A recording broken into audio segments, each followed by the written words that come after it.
Je suis super contente que tu sois là. Je pense que ça va être super, super pertinent comme sujet. Puis j'ai hâte à notre conversation. Bien, merci, moi aussi. Donc, la première question que je veux te poser, c'est juste, c'est qui Francis?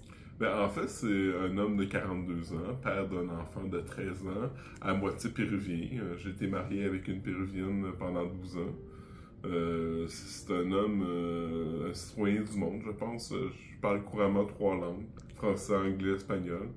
Je m'intéresse aux autres cultures, je m'intéresse aux autres peuples, aux autres nations.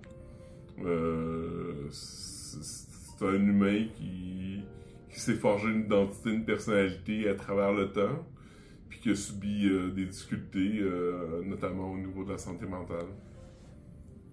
Ok, parfait. Puis écoute, est-ce que tu pourrais nous parler un petit peu de ton enfance? Ben, mon enfance, moi je suis né en 1981, j'ai 42 ans, d'un père et d'une mère québécoise. Ils ont été ensemble 2-3 ans, selon ce que j'ai cru comprendre. À 3 ans, ils se sont divorcés, séparés. Ma mère est retournée au Lac-Saint-Jean, là où j'ai grandi, de 84 environ en 2003. Presque 20 ans que j'ai habité au Lac-Saint-Jean.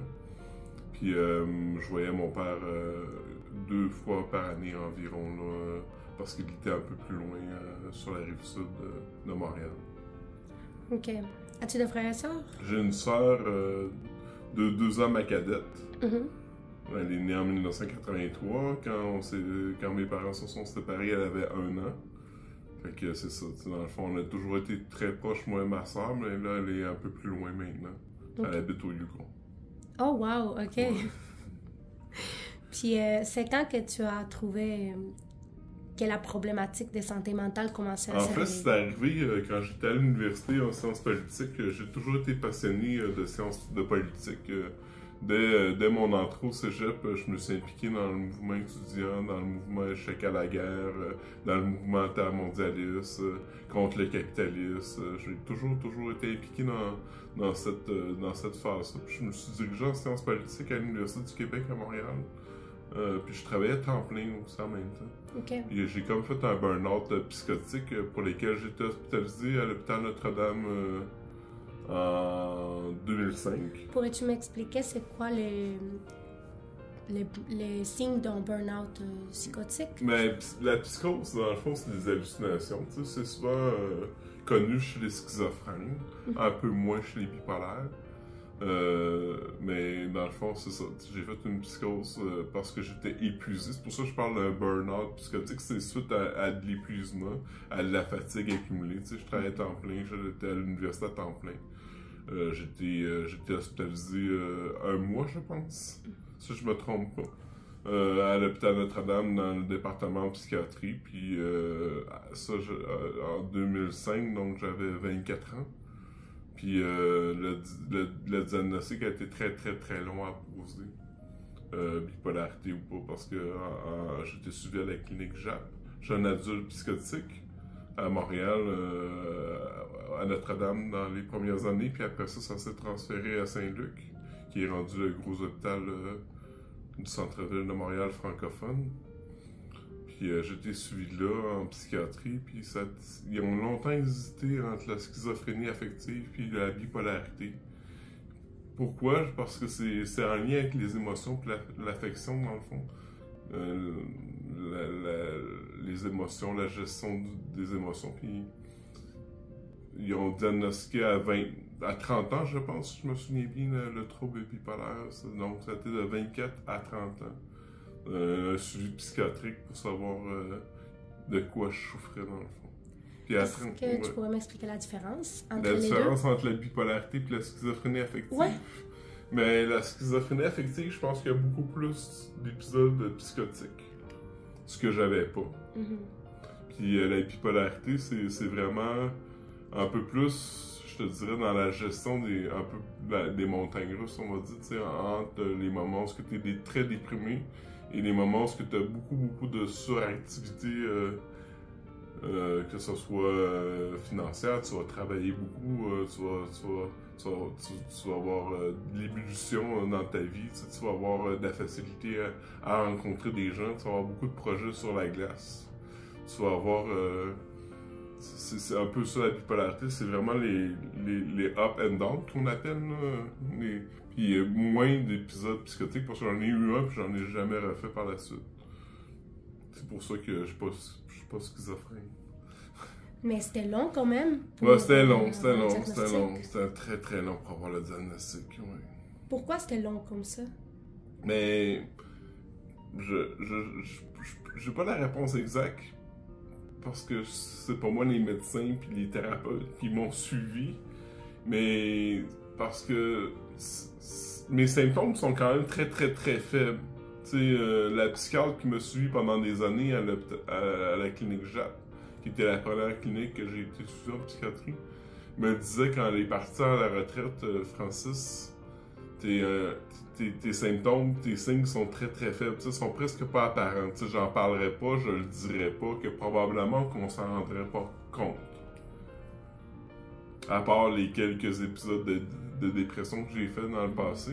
Ok, je comprends. Puis tout au long il essayait de savoir c'est quoi. Est-ce que tu avais des suivis? J'avais des suivis, j'avais des rendez-vous réguliers. Je sais pas si c'est à tous les mois ou 3 mois. Je me souviens pas exactement. Ça fait quand même... on parle de 2005 à 2010. Ça fait quand même presque 15 ans aujourd'hui de tout ça. Fait que ça a été un long processus, mais la naissance de mon fils, l'arrivée de mon fils dans la vie a fait en sorte que la bipolarité s'est installée un peu plus, parce que je suis très papa poule, très protecteur, je l'aime énormément mon enfant, je suis prêt à lui donner tout ce qu'il faut, tout ce qu'il veut. Fait que c'est là que, dans le fond, les événements se sont suivis pour diagnostiquer le trouble bipolaire. Puis quand tu as eu ton diagnostic, est-ce que c'était... Comment tu as réagi? C'était comme un soulagement, finalement, parce que je voulais pas être schizophrène, C'est comme j'ai rien contre les schizophrènes, mais c'est comme le trouble en santé mentale le plus difficile à soigner, à traiter, Puis il y a beaucoup d'invalidité dans la schizophrénie, mais aussi dans la bipolarité, mais moi je suis chanceux, je suis quand même très fonctionnel encore aujourd'hui, j'ai un emploi à temps plein, puis je réussis à forger des choses dans la vie, je réussis à être fonctionnel, je me laisse pas abattre par mon diagnostic, malgré les quelques échecs dépressifs que j'ai eu dans le passé, comme je disais tantôt. Est-ce que tu trouves que le signe de polarité était là dès que tu étais tout petit? Je pense que oui. Il était là depuis très petit, parce que quand j'avais 5-6 ans, je voyais des choses qui n'étaient pas nécessairement là. On peut dire que quand t'es enfant, t'as l'imagination fertile, mais aujourd'hui, avec le recul, je pense que j'étais probablement avec ce trouble-là dès très très très jeune. Puis à l'adolescence aussi, c'est ce qui a expliqué que probablement j'ai beaucoup consommé quand j'étais adolescent, parce que dans la santé mentale, il y a beaucoup d'auto-soignement, avant d'être pris en charge puis de prendre la médication appropriée pour soi, il y a beaucoup de choses qu'on va essayer de s'auto-soigner soi-même, soit par l'alcool, soit par la drogue, soit par d'autres substances. Puis, après l'adolescence, est-ce que tu as arrêté la consommation? J'ai arrêté la consommation, okay. Ouais. Mais c'est ce qui m'aide aussi à être stable, Mais avant, c'était plus sur une base régulière. Ouais, à l'adolescence, c'était une base quotidienne, ouais. Parce que ça peut être un déclencheur pour des psychoses. Le cannabis peut être un déclencheur pour des psychoses. Chez les bipolaires, chez les schizophrènes. Moi, chez les TPL, puis dans le fond, tous les troubles TGA, puis troubles d'anxiété généralisée, tout ça. Parce que le spectre de la santé mentale est quand même très très large. Mais chez les bipolaires, la consommation de cannabis peut déclencher des épisodes psychotiques. Fait que moi, j'essaie d'être prudent là-dedans. Puis une question comme ça, est-ce que tu pourrais nous raconter ton parcours personnel en surmontant les défis liés à ton diagnostic et aux épisodes dépressifs? Mon parcours personnel lié au diagnostic et aux dépressions, dans le fond, ça a été la fin de mon mariage, séparation, divorce. J'ai fait 4 dépressions consécutives. Fait que ça n'a pas été facile pour elle, ça n'a pas été facile pour moi. On s'entend qu'il y a une diminution de revenus parce que tu es en arrêt de travail. On avait une maison, c'est des paiements, puis il y avait du stress économique chez elle. Il y avait moi qui était en arrêt de travail pendant, mettons, la dernière année, là, de 2018-2019, pendant 1 an. Fait que ça a été très très difficile pour nous deux, puis c'est ce qui a engendré la séparation, tu sais. Puis après ça, la séparation jusqu'au processus de divorce, ça a été très très très très difficile parce qu'on avait un enfant à travers tout ça ensemble. Puis il y avait la garde partagée, il y avait mon diagnostic, est-ce que je suis apte ou non à m'occuper de mon enfant, mais je m'en suis occupé pendant toutes ces années-là, quand il était petit, tu sais. Fait que ça a été un processus très difficile, ce moment-là, là, de la séparation, puis la post-séparation. Puis après ça, en 2019-2020, quand j'ai quitté le domicile familial, j'ai repris ma vie en main, j'ai gravi les échelons, j'ai devenu une personne un peu plus responsable dans le cadre de mes fonctions au travail. Puis c'est ça, mais c'est ça qui est pas évident, c'est le jugement, puis c'est le regard des autres, t'sais. Même si c'est ta conjointe, même si c'est tes partenaires d'affaires, même si c'est tes amis. Tu sais, des fois, tu tombes en dépression, puis tu te fais beaucoup critiquer. Tu sais, t'es bon à rien faire, t'es ceci, t'es cela, tu sais, pourquoi tu travailles pas, pourquoi tu restes à la maison à dormir.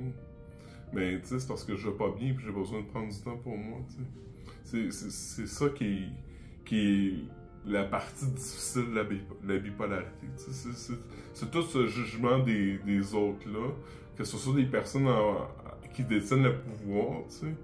Que, mettons, les personnes responsables là, où ce que je travaille, tu sais, le jugement ou le regard, tu sais, que il est en incapacité ou il est pas capable à cause de son diagnostic, c'est que c'est toute cette lutte-là quotidienne qu'il faut amener, toujours avoir à se battre puis à se prouver. Puis ça m'a amené à être une personne très empathique, très tolérante, qui combat le racisme, qui combat la discrimination, parce que la discrimination, j'en vis à cause de mon diagnostic. Mon fils en vit parce qu'il est à moitié péruvien.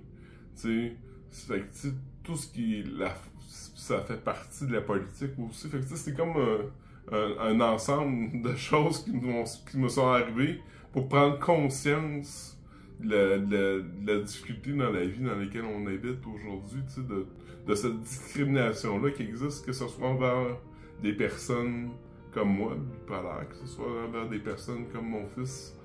Je sais pas si on peut appeler mon fils une personne métisse, mais métisse, ou envers des personnes qui sont issues de l'immigration, ou des personnes qui portent le voile, ou des personnes qui portent des signes religieux. Tu sais, c'est toute une forme de discrimination qui à mon sens, ne devrait pas exister. Tu sais.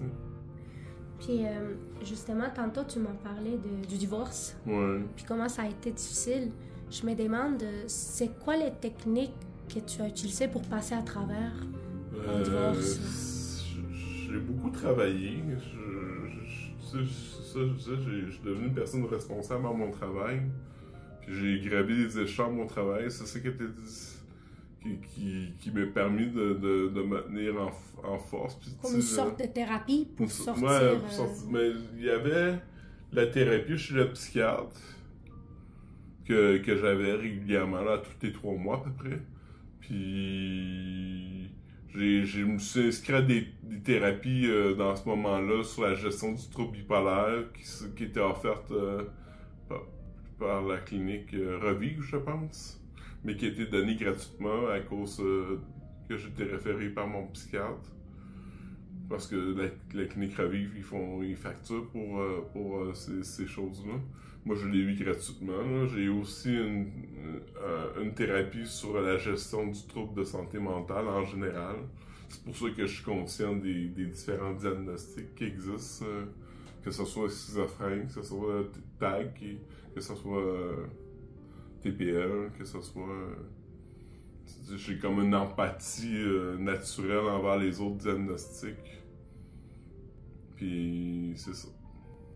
OK, donc ça, c'est les techniques qui t'ont permis de surmonter un divorce. Ouais. Pour diagnostiquer un trouble bipolaire, comment ça se passe, les tests? Est-ce que c'est surtout des tests psychologiques ou ils vont voir... Il n'y a pas vraiment de tests en tant que tel. C'est sûr qu'il y a l'imagerie cérébrale qui a été utilisée parce qu'ils ont démontré avec les années que le trouble bipolaire il laisse des séquelles quelque part au cerveau. Mais c'est pas juste ça.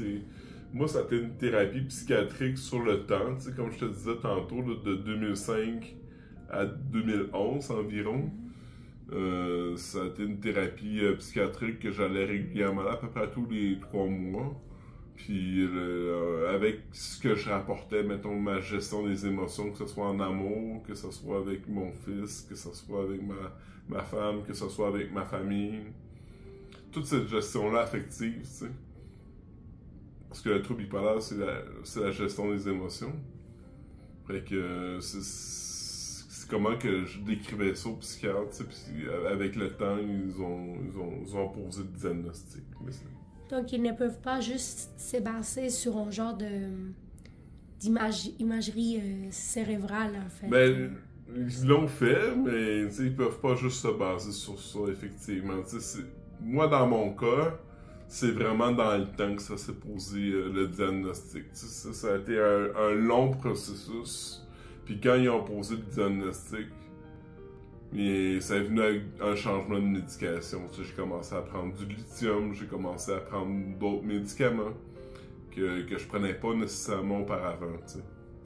Puis la vie avant, après médication, est-ce que tu as trouvé un changement drastique? Ben, j'ai trouvé un changement dans le sens que je me sens plus stable aujourd'hui que je me sentais stable, mettons, dans les années 2005, 2006, 2007, où c'était très tumultueux, ma vie, tu sais. Je suis quand même, j'ai quand même, tu sais, en 2005-2006, parti sur un coup de tête au Pérou, ça pourrait être considéré comme une manie aujourd'hui, ça. Parce qu'on sait que je suis bipolaire, tu sais. Mais à l'époque, on savait pas si c'était une manie ou si c'était normal, tu sais, parce que il y a plein de gens qui peuvent faire ça dans la vie d'aujourd'hui, tu sais, partir sur un coup de tête au Pérou. Mais moi, dans mon cas, ça aurait pu être considéré comme une manie. Est-ce que, au niveau des manies, toi, tu es capable de le différer d'un comportement normal? Comme je veux dire, d'un comportement régulier dans ta normalité à toi? Ben, j'en ai pas tant que ça. C'est quand même bien contrôlé puis bien dosé. Ça va être des manies, mais on va appeler ça douce puis légère. J'aurai pas vraiment de gros... de vouloir, mettons, j'ai 100 000, je m'achète une maison à 100 000, puis finalement, mon compte de banque est à 0. J'aurai pas nécessairement de grosses manies comme ça. Je suis quand même stable comme personne. Ok, donc tu trouves vraiment que la médication t'a aidé? Ouais, définitivement. Ouais, définitivement. Ouais. Est-ce qu'au niveau de la médication, est-ce qu'ils font des changements chaque quelques années ou ça reste stable? Ben, le lithium est stable depuis 2011-2012 environ. Dans le fond, pour le lithium, ils vont contrôler la lipémie avec les prises sanguines. Ils vont faire des prises sanguines à tous les 3 mois environ pour savoir si ma lipémie est bonne ou pas.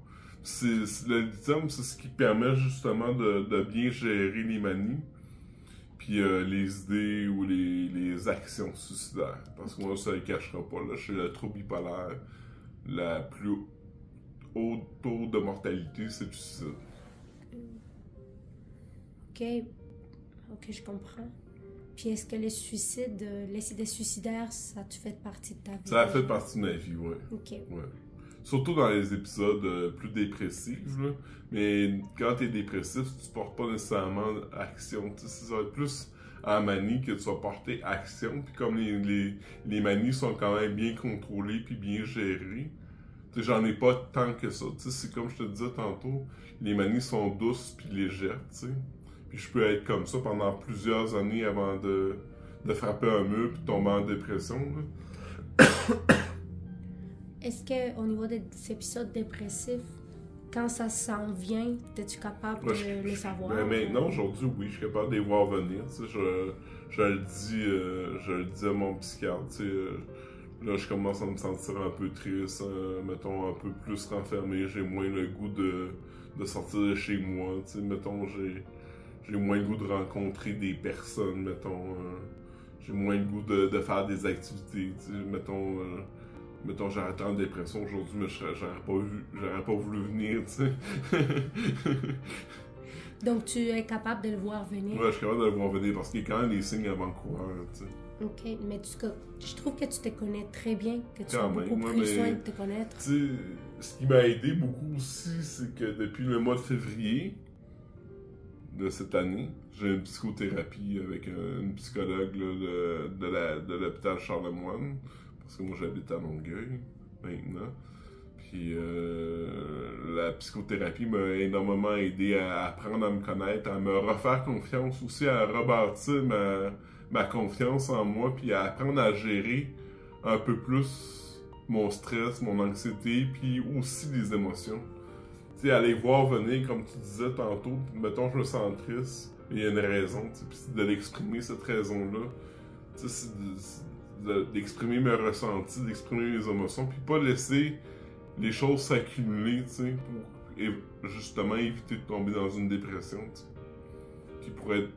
Parce que de fois en fois, il y a un risque de pas s'en sortir, tu sais. Il y a un risque de tomber en invalidité, puis que ça soit de plus en plus long à chaque fois, tu sais.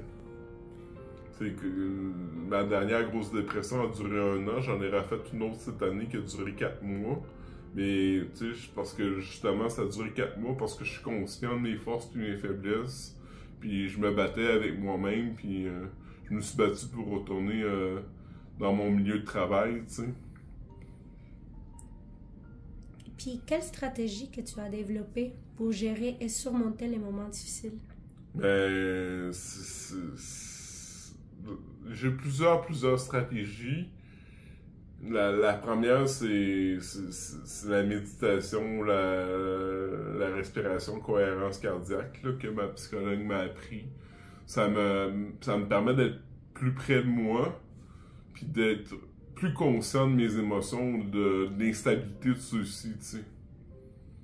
Puis la marche, bien entendu, c'est recommandé par beaucoup de psychologues, de psychiatres, de thérapeutes en santé mentale, que la marche est très bénéfique. Mais moi, j'adore marcher, puis c'est depuis 1 mois ou 2, je vais marcher de chez moi jusqu'à mon travail, aller-retour. C'est une quinzaine de minutes de marche, fait que c'est très, très, très bénéfique à tous les jours, tu sais. Puis... c'est ça, tu sais. Puis l'autre aspect, c'est que j'ai créé comme un blog, on va dire, tu sais, qui me permet d'exprimer mes ressentis puis mes émotions. Puis il y a du monde qui me lit, il y a du monde qui me suit, puis je partage beaucoup de choses là-dessus. C'est comme, dans le fond, ça me permet de rejoindre beaucoup de personnes à travers le monde, parce que c'est pas juste des Québécois que je rejoins, il y a des Africains, des Français, des Belges, je suis partout dans le monde, avec cette page-là Facebook, tu sais. Puis c'est que moi c'est très bénéfique pour moi, puis pour ceux qui me suivent aussi, parce qu'on se sent moins seul, autant pour la personne qui me suit qu'autant pour moi, tu sais. Au niveau de la méditation, tu as nommé un type de méditation. Oui, la cohérence cardiaque. Ouais. C'est quoi cette... Mais dans le fond, il y a des applications sur, moi j'ai un iPhone, sur Apple, en tout cas des applications sur téléphone, là, tu sais, qui t'apprend à respirer en grand respire, là, puis d'être conscient de tout ce qui t'entoure. Tu sais, mettons les bruits des oiseaux, les bruits de l'ordinateur, mettons, qui est pas très loin, le bruit, mettons, de ta respiration parce que tu es avec moi en ce moment. Tu sais, ça m'amène à me ramener dans le moment présent, puis à moins me projeter vers l'avenir, tu sais. Parce que c'est ça, c'est vivre le moment présent, puis c'est bénéficier de ce moment-là, puis c'est ça, tu sais, comme là, il y a des éclairages, tu sais, mais je me laisse imbiber de la lumière, tu sais, je me fais pas déranger par celle-ci, puis je suis dans le moment présent avec toi, tu sais. OK. Puis avec les diagnostics bipolaires, est-ce qu'ils t'ont également, par exemple, donné un diagnostic d'anxiété? Ouais, j'ai un diagnostic d'anxiété, mais généralement, les bipolaires sont généralement anxieuses, mais comme j'ai dit, faut pas faire de sophisme, tu sais. Faut pas faire de généralisation hâtive, tu sais. Tous les bipolaires sont tous anxieux, tous les bipolaires sont comme ci, que tous les bipolaires sont comme ça, tous les Guatémaltais sont comme ça, c'est pas vrai, tu sais. Ouais, exactement. Oui, il faut jamais généraliser. Faut jamais généraliser. Ouais. Mais avec les diagnostics d'anxiété, est-ce que ça se chevauche un peu avec la bipolarité? Oui, parce que, dans le fond, tu sais, je vais faire une crise d'anxiété avant de faire une crise dépressive. Fait que c'est comme ça que, tu sais, tantôt tu me demandais si je suis capable de les voir venir, tu sais. Mais, tu sais, l'une des premiers signes que ça va un peu moins bien, c'est l'anxiété, tu sais. Je vais faire un peu d'anxiété, tu sais, ce matin j'en faisais un peu avant de venir ici. Fait que là je faisais ma respiration de cohérence cardiaque, puis je me recentrais sur le moment présent, puis je me suis dit, il arrivera ce qui arrivera avec ça, puis je me suis engagé à venir, mais je vais venir, puis c'est ça, tu sais. Est-ce qu'il y a des choses qui te produisent un petit peu plus d'anxiété que d'autres? Mais la gestion de mon fils, c'est sûr, tu sais, ça me produit de l'anxiété. Là, le divorce est réglé, fait que ça m'en procure plus, tu sais. Mais, tu sais, des fois, c'est comme homme seul, monoparental, avec un enfant à garde partagée. Mais l'aspect des finances, bien entendu, tu sais, mais je pense que pour tout le monde, aujourd'hui, en 2023, 2024, avec bientôt, l'inflation. avec l'inflation et tout ça, tout augmente, mais les salaires augmentent pas, tu sais. C'est sûr qu'il y a de l'anxiété financière, je m'en cacherai pas, tu sais. Surtout que moi, je travaille dans le secteur public, tu sais, on s'en va peut-être vers une grève générale illimitée, tu sais. Fait que c'est l'aspect des finances crée de l'anxiété, mais je suis prêt à me battre puis à aller jusqu'au bout, tu sais. Comment tu fais pour gérer l'anxiété? Est-ce que c'est également les mêmes techniques Ouais, que c'est tu les mêmes utilises? techniques. C'est de la respiration, cohérence cardiaque, c'est vraiment pour gérer l'anxiété. Parce que l'anxiété, quand elle embarque, ça peut déclencher un épisode dépressif ou un épisode maniaque. Fait que, tu sais, dans le fond, c'est de gérer l'anxiété. La prémisse, c'est de gérer l'anxiété. Puis moi, comme bipolaire, je suis hyper sensible aussi. Fait que ça, c'est de gérer mes perceptions puis mes ressentis émotionnels. Tu sais, c'est de gérer tout ce qui est en amont plutôt qu'avant d'arriver dans le mur puis arriver puis tu sais, tomber en dépression ou en manie. C'est d'être capable mettons, je vais donner un exemple, là, mettons, il y a un chien qui serait là puis il aboierait, ben, mon hypersensibilité me dérangerait, tu sais, puis là, j'aurais la difficulté à me concentrer, je bégayerais peut-être, puis mon message serait moins cohérent, tu sais. Fait que c'est d'être conscient de qui on est, tu sais. Je sais que je suis hypersensible, je sais que je suis une personne anxieuse, je sais que c'est ça, que je suis bipolaire, fait que c'est se connaître puis être près de soi, tu sais, puis être le plus près de soi possible, puis d'être à l'écoute de ses besoins. Puis ça fait de moi, je pense, une personne qui est capable de transmettre sa connaissance sur cette bipolarité-là, sur cette hypersensibilité-là, sur ce côté anxieux-là, puis d'être capable de le partager, de le vulgariser. puis d'en parler ouvertement, tu sais. Parce que justement, je suis près de moi, puis je suis conscient de qui je suis, tu sais. Justement, tantôt, tu dis que tu es près de toi. Je me demandais en fait, la compréhension de ta condition, elle a évolué au fil du temps. Ah, définitivement. Mais comment ça a influencé la façon comment tu l'abordes? Maintenant, je l'aborde. Ça l'a influencé, c'est sûr que tu sais, ça va faire 4 ans que je suis séparé. J'ai rencontré quelques femmes depuis, tu sais. J'ai pas été encore capable de rentrer en relation durable avec une femme, tu sais. Puis aujourd'hui, tu sais, je le dis pas nécessairement après ma barre, mais là, il va y avoir des vidéos de moi partout dans le monde, tu sais. Mais je le dis pas nécessairement après ma barre, tu sais. C'est pas nécessairement la première chose que je dis, tu sais. J'apprends, mettons, je dis à la personne, elle va me connaître, elle va apprendre à me connaître. Puis ça vient, mettons, après quelques rencontres. Mais j'ai un diagnostic de trouble de santé mentale, je suis bipolaire, tu sais. Parce que généralement, tu sais, il y a encore beaucoup de stéréotypes et de jugements à travers ça. Puis, tu sais, souvent, tu sais, mettons que je le dis trop rapidement, mais on va penser que je suis un homme violent ou agressif. Qui n'est pas nécessairement le cas, tu sais. Je pense que je suis une personne très calme, puis très douce, là, mais c'est ça, tu sais. Il y a encore beaucoup de stéréotypes puis de jugements encore aujourd'hui. Puis tu sais, j'en reviens à ce que je disais tantôt, il y a encore des stéréotypes envers les personnes noires, envers les personnes latines, envers les personnes musulmanes, tu sais. C'est ce qui m'amène à aborder la discrimination dans sa globalité, non dans la particularité de chaque cas, tu sais. Donc, tu trouves vraiment qu'il y en a encore de la discrimination, tu le ressens? Ah oui, je le ressens, tu sais. C'est le regard, c'est le regard, le jugement, tu sais, tu seras pas capable d'avoir un poste responsable, tu seras pas capable d'être ceci, d'être cela, tu sais, parce que j'ai vécu des vulnérabilités dans le passé qui m'ont amené à abandonner ces fonctions-là. Mais aujourd'hui, peut-être que je suis plus outillé, plus conscient de qui je suis, puis justement, je me sens peut-être plus près d'où je m'en vais, tu sais, que, mettons, l'année passée ou les années précédentes, tu sais.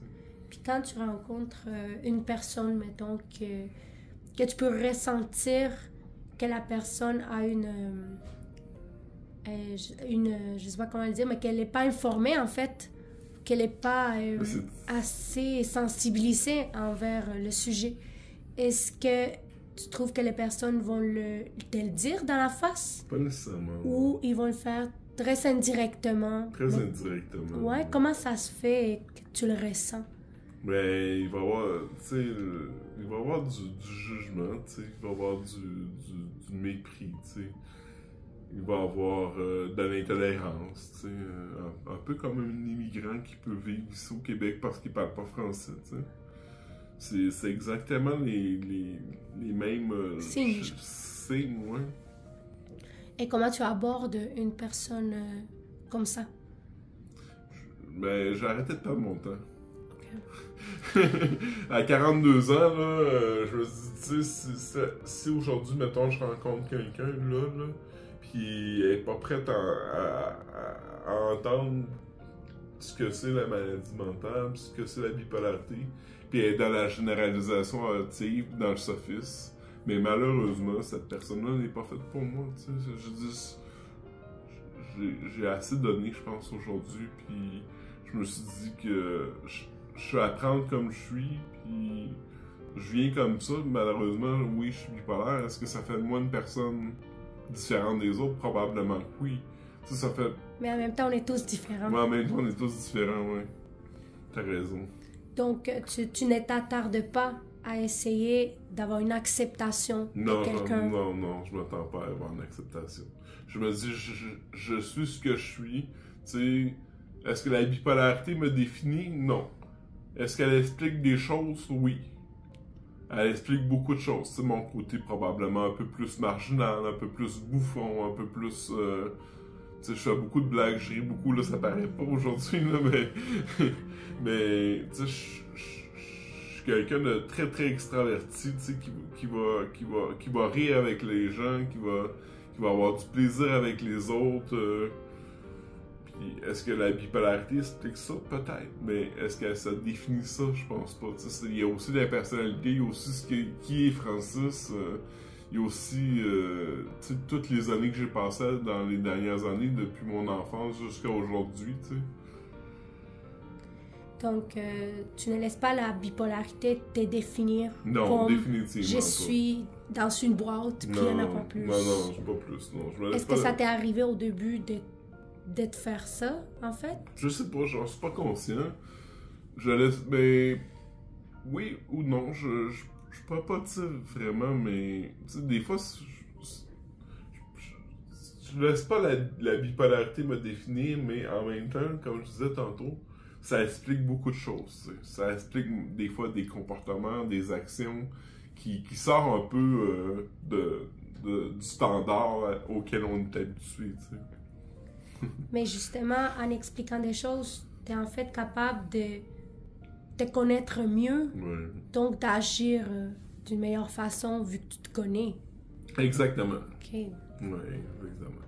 Mais, tu sais, oui, je suis capable de me recentrer, d'être près de moi, mais en même temps, j'ai un grand besoin de communiquer qui je suis. Fait que c'est peut-être pour ça que je suis ici aujourd'hui, tu sais. Mais je vois que au niveau de la sensibilisation, de tout ça, ça te tient à cœur. Ouais. C'est des sujets qui te tiennent à cœur. C'est des sujets qui me tiennent à cœur. Puis tout ce qui est la discrimination, que ce soit envers la santé mentale ou l'immigration, c'est des sujets qui me tiennent énormément à cœur, qui ont forgé mon identité aujourd'hui comme blanc en Amérique du Nord. Puis, je voulais te parler au niveau de l'estime de toi. Par exemple, tu me dis tu ne cherches pas l'acceptation d'autres. Est-ce que tu trouves que l'estime de toi, ça aide à pouvoir, dans le fond, à pas chercher ça? Ben c'est ça, j'ai une grande confiance en moi, tu sais. Puis l'estime de moi, ben c'est ça, tu sais. Je me dis aujourd'hui, j'ai plus de temps à perdre, tu sais. Dans le fond, les personnes s'intéressent à moi pour qui je suis, puis la bipolarité vient avec moi. Comme mon fils. Mm-hmm. Qui est en garde partagée, tu sais, mettons, il y a une femme qui rentre dans ma vie, elle accepte pas mon fils, mais je suis désolé, mais c'est comme la bipolarité, là, tu s'en vas dehors, tu sais. Puis comment tu as fait pour avoir justement une estime de toi qui te permet de tracer tes limites? Est-ce que ça a toujours été comme ça? Pas mal, ouais, pas mal toujours été comme ça, mais ça s'est forgé de plus en plus avec le temps, puis la psychothérapie, comme je te parlais tantôt, elle a beaucoup aidé à me redéfinir puis à redécouper un peu la personne que je suis. Mm-hmm. Puis à reprendre confiance en moi parce que je l'avais perdu dans les dernières années, tu sais, cette confiance-là. J'avais perdu un peu qui j'étais. Puis je me suis redécouvert, tu sais, je me suis retrouvé. On va appeler ça comme ça, là. Retrouvé, ouais. OK. Mais au niveau de... Ben, c'est des hauts et des bas dans la bipolarité. Mm-hmm. Les très hauts, tu te ressens comment quand tu es très haut? Ben, le plus haut que je me suis senti dans les dernières années,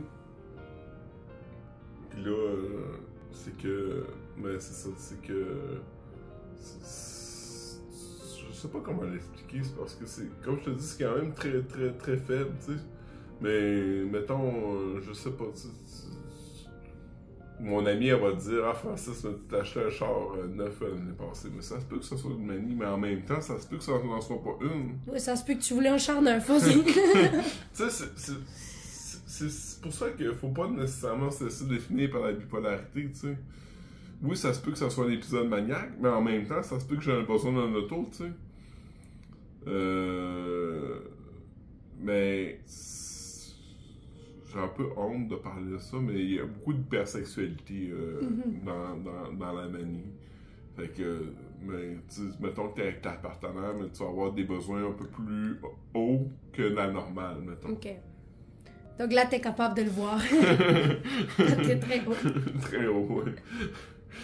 Puis, je voulais aussi te demander, comment ton expérience avec la bipolarité a influencé au niveau de ta créativité et la productivité?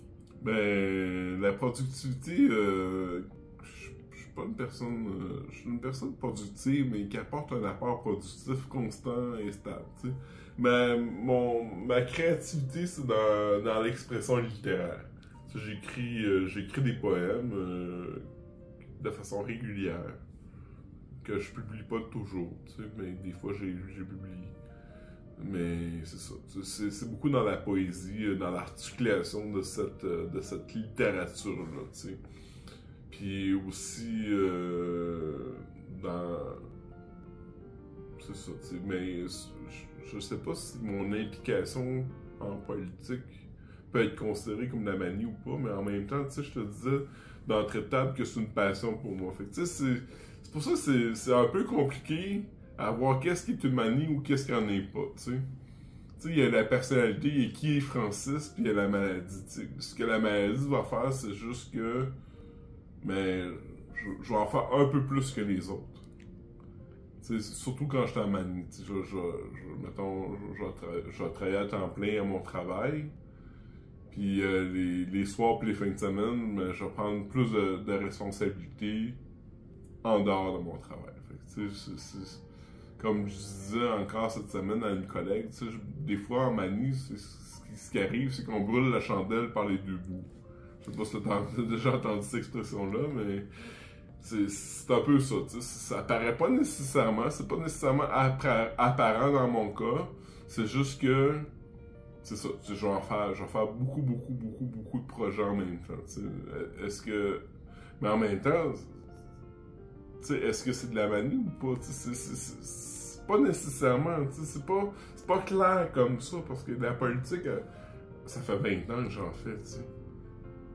Est-ce que c'est de la manie ou pas? Pas nécessairement, tu sais. T'es peut-être juste passionné. Peut-être juste passionné, comme je te disais, tu sais.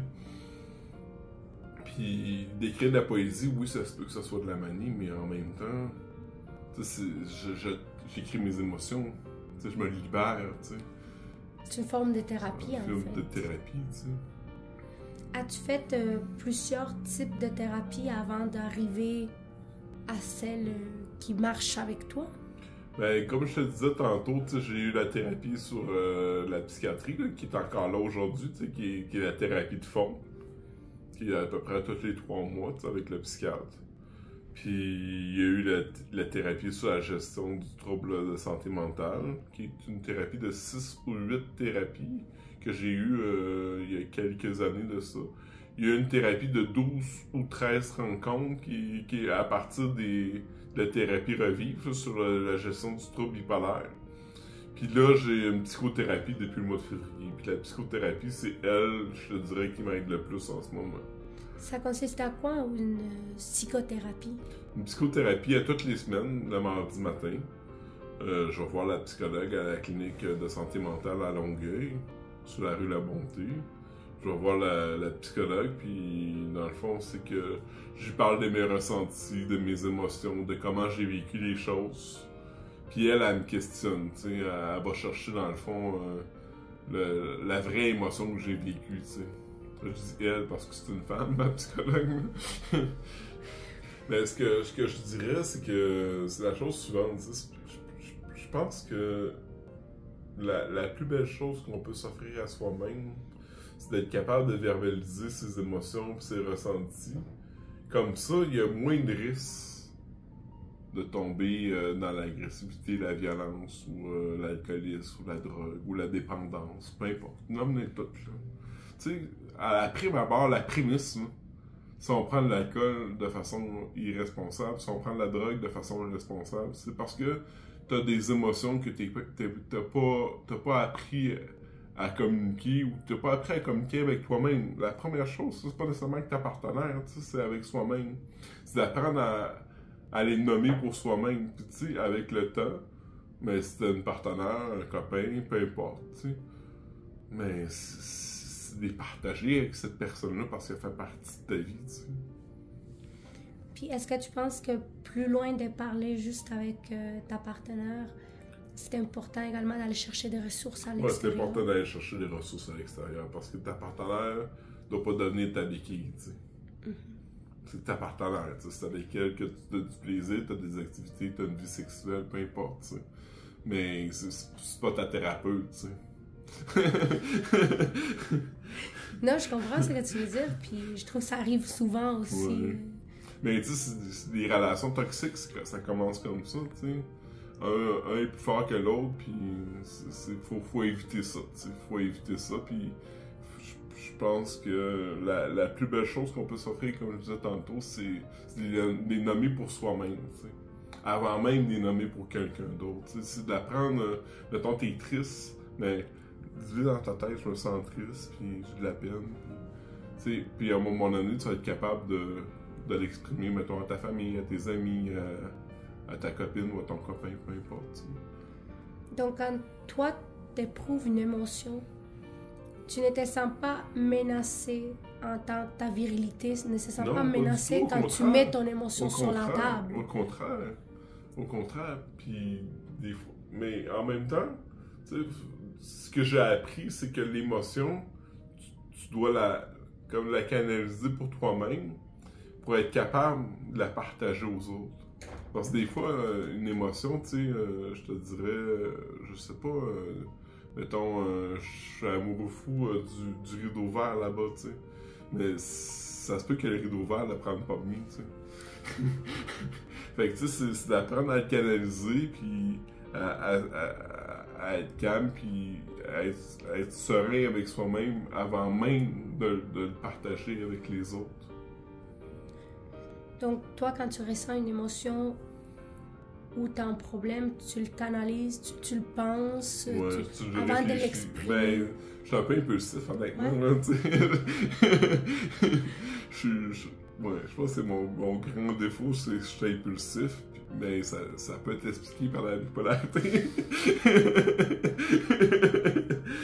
Et puis, souvent, c'est ça, des fois, sans fil, sans froid, ça sent pas bien aujourd'hui, tu sais. Puis au niveau de l'impulsivité, ça aussi, est-ce que tu as des techniques pour... Ah, ça, c'est difficile. Ça, c'est un processus. Et pourquoi tu penses que tu es une personne impulsive? Ben, je le sais, je le pense pas, je le sais, j'en suis conscient, je l'admets, moi, je m'en cache pas, tu sais. Puis... Tu sais, comme je te dis, je sais qui je suis, je sais mes forces et mes faiblesses. L'impulsivité, c'est pas toujours négatif, tu sais. Mais c'est ça, c'est d'apprendre à dealer un peu avec ça, tu sais. Est-ce que je vais le travailler en psychothérapie les prochaines semaines, prochains mois, l'impulsivité, peut-être? Est-ce que je le travaillerai pas? Je sais pas si ça va dépendre de comment ça se passe les prochains rendez-vous avec ma psychologue, tu sais, mais... Tu sais, dans les derniers mois, on a travaillé énormément de choses, tu sais, qui, comme je te disais, la confiance en moi, d'apprendre à nommer mes émotions. Même si je le faisais bien, tu sais, j'ai appris à le faire encore mieux, tu sais. Puis à mes ressentis, tu sais, mettons, je sais pas, tu sais, parce qu'avant même d'avoir une émotion, tu as un ressenti, tu sais, fait que c'est... Avant même de nommer l'émotion, tu sais, tu nommes comment tu te sens par rapport à la situation, ou par rapport aux choses, ou par rapport à la personne qui est devant toi, tu sais. Puis, ça veut dire que même si toi, tu trouves que tu es avancé au niveau de l'expression des émotions, tu es toujours en travail constant, tu continues toujours à t'améliorer. Oui, continue, oui. C'est un travail d'une vie. Est-ce que tu penses qu'éventuellement, on peut juste dire « Oh, mais je suis assez bon, je lâche ça ». Je pense pas, non. Je pense qu'on n'a jamais fini de travailler sur soi. Même si t'as plus de psychologue, même si t'as plus de psychiatre, même si tu prends plus de médication. Parce que j'ai des amis bipolaires qui sont en processus d'arrêter la médication. Même si t'as plus ça, il faut que tu continues à être proche de toi, puis à travailler sur toi, puis à communiquer avec toi-même, t'sais. Avant même de communiquer avec ta partenaire, puis tes amis, puis ta famille, t'sais. Comme je te disais tantôt. Puis, je trouve ça vraiment logique, ce que tu dis, puis je me demande juste, quand tu es dans son épisode dépressif, est-ce que c'est difficile de garder cette communication avec toi-même? Non, je te dirais que je suis une personne quand même assez sensée et intelligente, je pense. Je suis conscient de ce que je dois faire pour combattre la dépression. C'est pour ça qu'elle a duré 4 mois la dernière et non plus longtemps qu'un an qui était la précédente. Tu sais, je sais qu'aller marcher, aller au parc, voir des amis, c'est bénéfique pour moi, tu sais. Et comment tu fais pour trouver la force de te sortir du lit puis dire va voir des amis, par exemple? Je sais pas. C'est parce peut-être c'est une force que j'ai pas envie de retourner dans ce que j'ai déjà vécu. Ok. Tu sais, de revivre la léthargie, je vais appeler ça comme ça, la léthargie pendant 1 an, moi. Parce qu'être en arrêt de travail ou en congé maladie pendant 1 an, il y a l'aspect financier, tu sais. Dans mon cas, c'est 65-66% de mon salaire, tu sais, parce que j'ai un assurance salaire. C'est mieux que le chômage maladie, mais le chômage maladie, c'est juste 6 mois, je pense que tu y as droit, tu sais. C'est 55% de ton salaire, fait que tu sais, c'est pas payant, là. Puis après 6 mois, mais ton médecin, soit il te retourne travailler de force, soit il te met sur l'aide sociale. Puis au niveau de ton fils, est-ce qu'il est conscient de tout, Ouais. en fait? Tu es totalement transparent avec lui. Totalement transparent, comme je le suis avec toi présentement, comme je suis avec tout le monde. Je suis comme ça tout le temps avec tout le monde.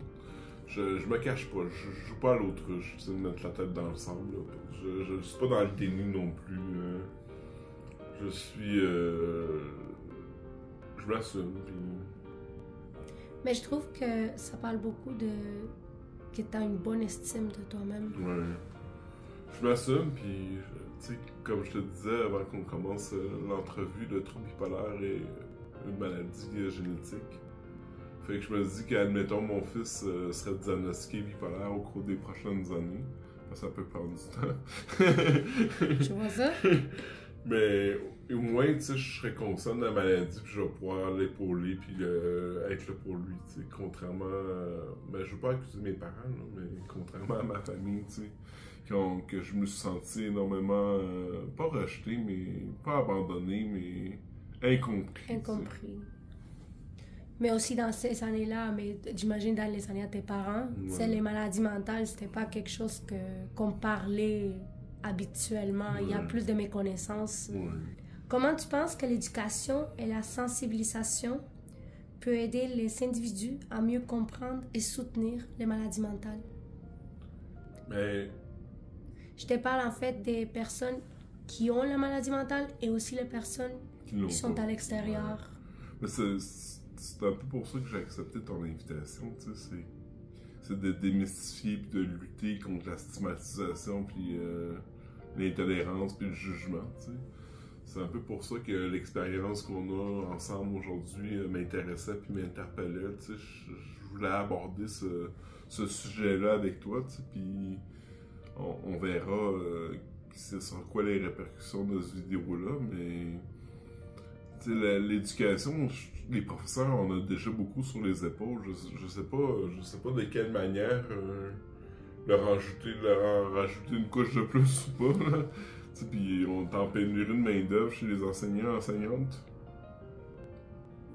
Fait que, je sais pas de quelle manière, par l'école, on peut enseigner ça, mais dans les écoles, mettons, faire venir des gens comme moi, ou qui communiquent bien, puis qui sensibilisent bien la chose, sans nécessairement aborder tous les sujets, tu sais. Sans nécessairement, de se baser sur la base, c'est quoi la santé mentale. Tu sais, parce que c'est ça que je disais à mon psychologue, à ma psychologue puis à mon psychiatre, tu sais, pourquoi ça m'intéresse des affaires de même, parce que souvent, tu sais, c'est les spécialistes qui parlent, mais c'est rarement le malade, tu sais. Fait que d'amener ça de front par une personne qui en souffre ou qui en vit, mais ça apporte une fenêtre qu'on n'a pas souvent, tu sais, parce que la santé mentale est souvent abordée par des spécialistes, tu sais, mais rarement par l'intérieur de la boîte, puis qui perce la boîte, là. Non, mais je comprends ce que tu veux dire parce que ça, au niveau de la sensibilisation, puis pour l'expliquer, des fois quand c'est abordé par un spécialiste, ça peut être très technique. Ouais. Et les personnes à l'extérieur peuvent avoir de la misère à connecter. Ouais. Donc, Ça reste froid, puis t'as pas tout compris, tu sais. Puis si tu aurais à dire quelque chose aux personnes qui ont une familiale, je l'ai dit en espagnol, qui a une personne dans la famille qui souffre d'une maladie mentale, puis qui ne réussissent pas à les comprendre, tu dirais quoi à ces personnes-là? Je pense que c'est pas une question de comprendre la personne. C'est vraiment pas une question de la comprendre. Mais d'avoir de l'empathie, c'est excessivement important. Tu sais, de ne pas la juger, puis de pas essayer de faire comprendre le contraire de ce que cette personne-là peut vivre ou comment qu'elle vit les choses. C'est d'être dans l'empathie, puis je pense que c'est la plus belle chose qu'on peut s'offrir sur la Terre, c'est ça, c'est de l'empathie. Tu sais, on a trop de guerre, trop de ceci, trop de cela, mais je pense que s'il y avait un message qu'on pourrait communiquer, ce serait ça. D'avoir de l'empathie, que ce soit avec les immigrants, que ce soit avec les musulmans, que ce soit avec les juifs, que ce soit avec les personnes qui vivent des problèmes de santé mentale. Je pense que si on a de l'empathie envers son voisin, sa voisine, ça commence avec ça d'abord et avant tout, tu sais. Puis avec soi-même, puis à un moment donné, tu vas un peu plus loin, tu sais. Mais, tu sais, moi, je viens du Lac-Saint-Jean, comme je te disais tantôt. Combien de personnes que je connais qui sont jamais été à Montréal? Plusieurs. Combien de personnes que je connais qui ont même pas été aux États-Unis? Plusieurs. Tu sais, combien de personnes que je connais qui ont jamais voyagé dans un autre pays? Mais plusieurs. Fait que qu'est-ce que ça fait? Mais les jugements, puis la réflexion est facile à avoir ce que tu connais pas, puis ce que tu sais pas, tu sais. Que ce soit la santé mentale, ou les personnes du Pérou, du Guatemala, du Mexique, des États-Unis, de la France.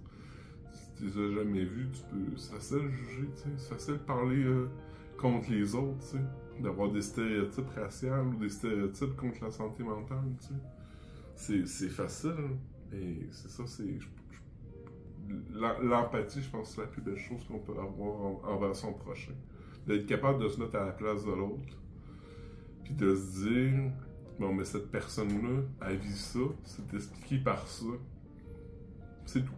Pas plus. T'sais. Moi, tu sais, demain matin, je rencontre une fille, puis je veux faire un bout de chemin avec elle. Là, je m'attends pas à ce qu'elle vienne avec moi à toutes les thérapies en psychiatrie, puis en psychologue, puis tout ça. Là. Juste être empathique, tu sais.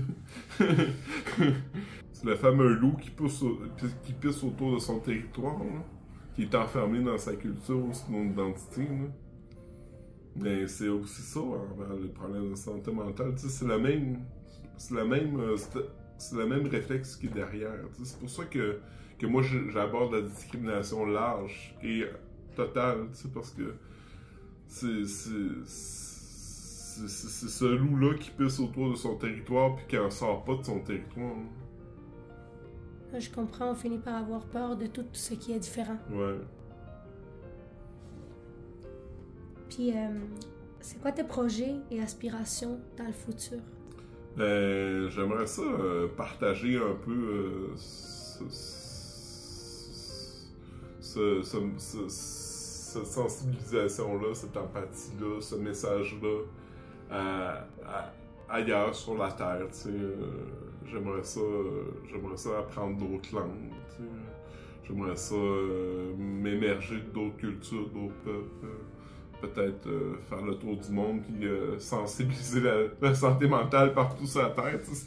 C'est un message, c'est un projet grand, on va dire, là, mais c'est ça, peut-être à travers justement les plateformes vidéo, ça va faciliter les choses, mais on verra.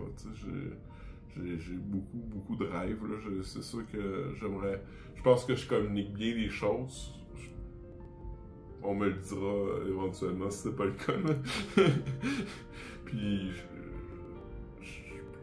en sachant qui je suis, puis en étant conscient de qui je suis, que ce soit la maladie ou non, que ça cesse, comme je dis, de ne pas cesser de définir par celle-ci, de transmettre ce message-là, puis que la Terre a besoin d'empathie, puis que les uns puis les autres, peu importe la couleur, la religion, peu importe le diagnostic qu'on a en santé mentale, on est un seul peuple à la base, tu sais, sur la Terre, tu sais. Peu importe notre couleur de cheveux, de peau, de yeux, tu sais, on est un seul peuple. C'est comme ça que je vois ça, tu sais. Si tu aurais un conseil à donner à quelqu'un qui vit une maladie mentale, puis qui a de la misère à s'en sortir ou à l'accepter, ou peu importe, qu'est-ce que tu pourrais dire?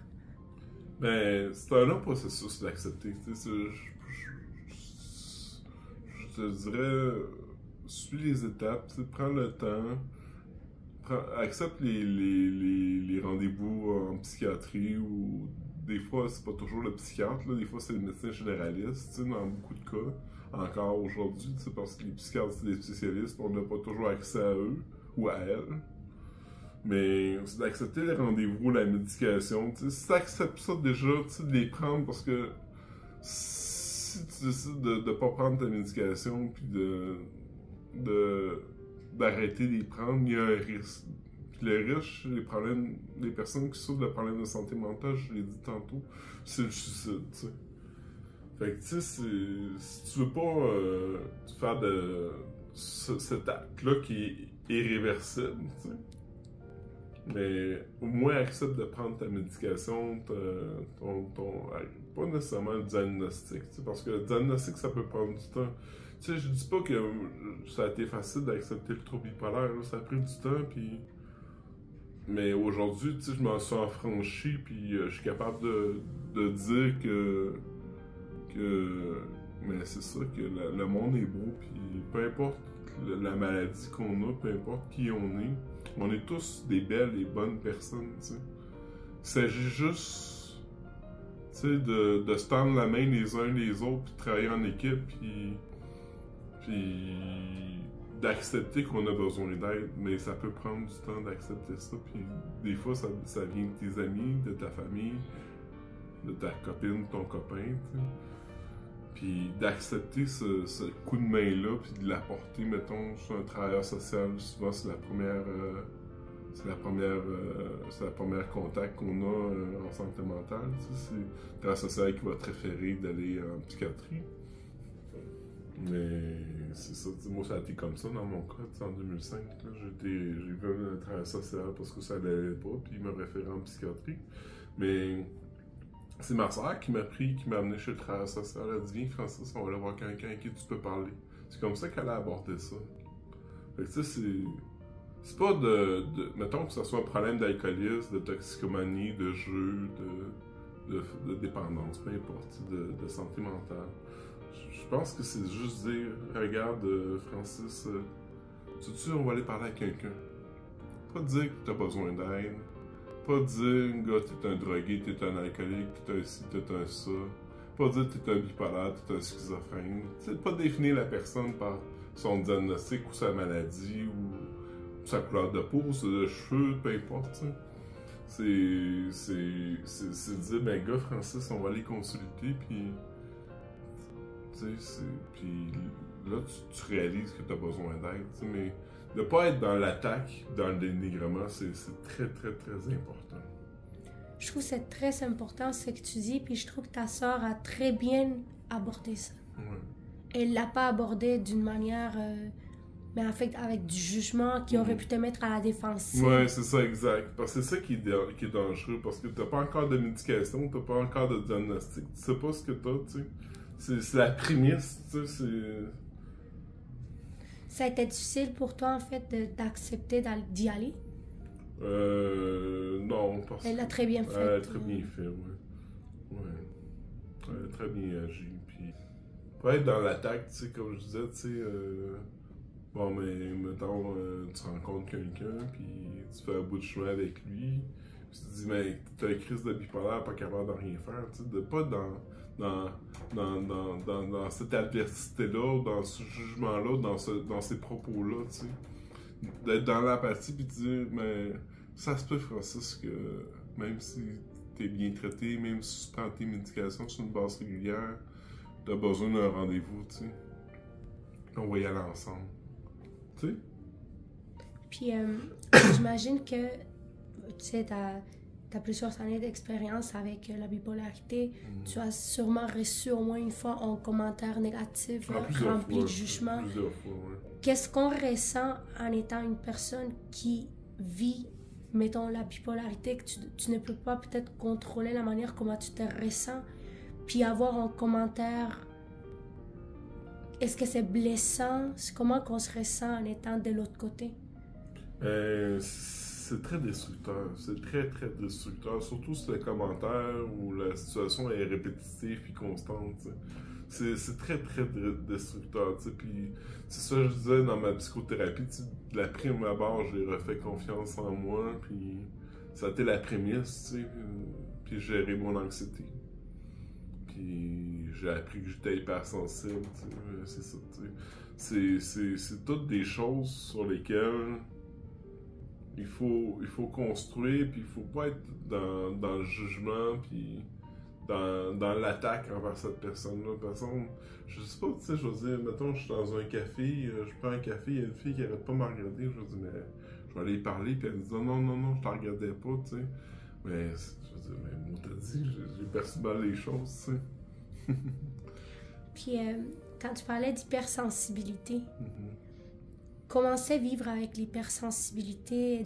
C'est pas facile, parce que chaque chose, tu sais, t'amène à vivre des émotions, tu sais, que ce soit la façon que la personne te parle, te regarde, que ce soit le bruissement, aussi simple que ça, le bruissement des feuilles dans un parc, tu sais, que ce soit le chant des oiseaux, tu sais, que ce soit un écureuil qui marche sur le sol, tu sais, tout, ben dans mon cas, moi, là, tu sais, tous ces petits détails-là, tu sais, ça vient de chatouiller l'esprit, puis après ça, tu pars de là, puis tu tombes mettons, dans la noirceur dans ton lit, tu sais, c'est ça qui peut être un événement déclencheur d'une dépression, tu sais, parce que t'es tout seul, tu sais, t'as vécu un beau moment émotionnel, tu sais, puis là, tu t'en retombes, puis t'es toute seule dans le noir, tu sais. Puis au niveau de l'hypersensibilité, ça veut dire que toi, quand t'arrives quelque part, tu regardes tout. Ouais. Tu le ressens tout. Ouais, je ressens tout. Je me fais imprégner de la... Comme quand je suis venu ici, tu sais, j'ai regardé tous les détails, je me suis imprégné de la salle. Mais c'est ça, tu sais, je m'essaye de m'attarder plus aux belles choses qu'aux moins belles choses, tu sais. Mais c'est facile de s'attarder aux moins belles choses, je te comprends, là. Mais l'hypersensibilité, c'est... Chaque personne la vit différemment, tu sais, mais... Tu sais, je parlais d'empathie tantôt, l'hypersensibilité puis l'empathie, ça va généralement ensemble, tu sais. Oui, tu trouves? Ouais. Pourquoi? Souvent, les personnes très hypersensibles sont très empathiques. OK. Qu'est-ce qui fait, tu penses que... Mais dans ton cas, que c'est relié?